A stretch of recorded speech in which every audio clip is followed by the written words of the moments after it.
पहली बार ईवीएम कब इस्तेमाल हुई, इसकी क्यों पड़ी जरूरत और कब कब आरोप लगे हैं और ईवीएम आखिर क्या है, चलिए हम आपको इस वीडियो में ईवीएम के बारे में बताएंगे। इसलिए वीडियो को अंत तक जरूर देखना और वीडियो को लाइक और चैनल को सब्सक्राइब जरूर करें। तो चलिए वीडियो शुरू करते हैं।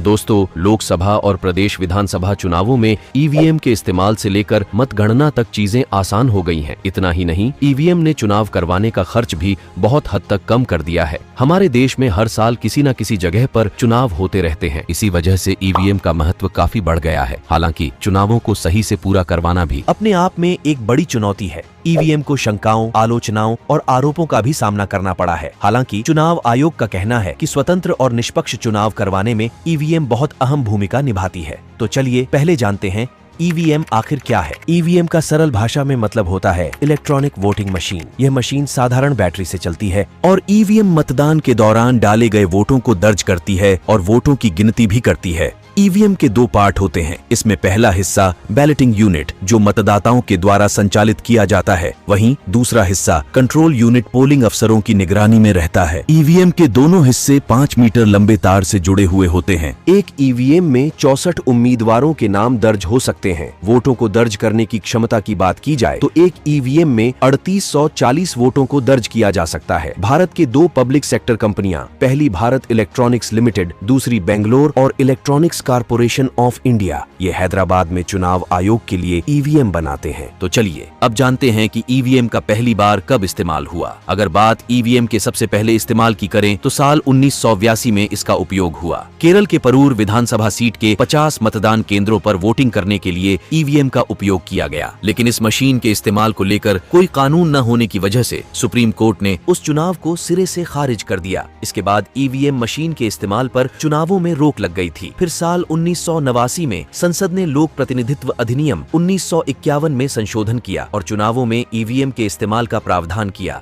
ईवीएम को भारतीय चुनाव में लाना रातों रात का खेल नहीं था, बल्कि इसके लिए एक लंबी प्रक्रिया चली थी। ईवीएम के इस्तेमाल का अधिकार हासिल होने के बाद साल 1992 में विधि और न्याय मंत्रालय ने कानून के संशोधन की अधिसूचना जारी की थी। इसके बाद भी ईवीएम के उपयोग को लेकर आम सहमति साल 1998 में ही बन पाई। इस साल मध्य प्रदेश, राजस्थान और दिल्ली की 25 विधानसभा सीटों पर चुनाव कराए गए थे। साल 1999 में 45 सीटों पर हुए चुनाव में भी ईवीएम इस्तेमाल की गई। फिर साल 2000 के बाद देश के सभी लोकसभा, विधानसभा उपचुनाव में ईवीएम के इस्तेमाल में बढ़ोतरी होनी शुरू हो गई थी। 2001 में तमिलनाडु, केरल, पश्चिम बंगाल और पुडुचेरी के सभी सीटों पर ईवीएम से ही चुनाव कराए गए। 2001 के बाद 3 लोकसभा और 110 से ज्यादा विधानसभा सीटों पर ईवीएम का इस्तेमाल किया गया। तो चलिए अब जानते हैं कि ईवीएम की जरूरत क्यों पड़ी। भारतीय लोकतंत्र में बूथ कैप्चरिंग जैसी काफी समस्या साल 1957 के लोकसभा चुनाव में पैदा होने लग गई थी। एक घटना बेगूसराय जिले की मटिहानी विधानसभा सीट के रचियाही इलाके में भी घटित हुई थी। बूथ कैप्चरिंग 1970 और 1980 के दशक के दौरान यह शब्द अखबारों की हेडलाइन में हुआ करता था। इस दौरान चुनाव में भाग लेने वाली राजनीतिक पार्टियों और उम्मीदवारों की संख्या में कई गुना बढ़ोतरी हो गई थी। उम्मीदवार धन और बल के जरिए चुनाव में विजयी होने के लिए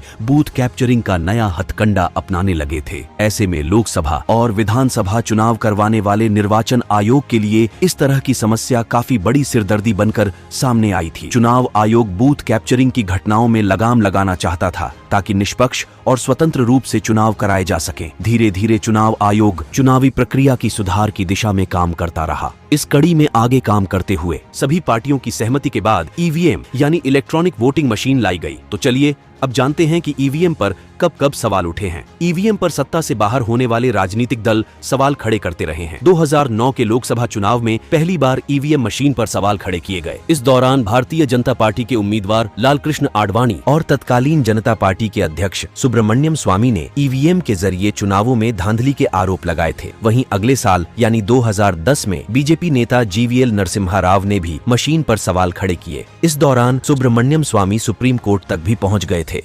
ईवीएम पर उठ रहे सवाल पर सुप्रीम कोर्ट ने वीवीपैट के उपयोग का भी निर्देश दिया था। मार्च 2017 में 5 राज्यों के विधानसभा चुनाव के बाद 10 अप्रैल 2017 को 13 राजनीतिक दल चुनाव आयोग गए और ईवीएम पर सवाल उठाए। हालांकि यह चलन अभी भी जारी है। कई राजनीतिक दल और उनके नेता ईवीएम मशीन की जगह बैलेट पेपर से चुनाव कराने का मांग कर रहे हैं। चुनाव आयोग ने कहा है कि देश के कई हाई कोर्ट ने भी ईवीएम को भरोसेमंद ही माना है।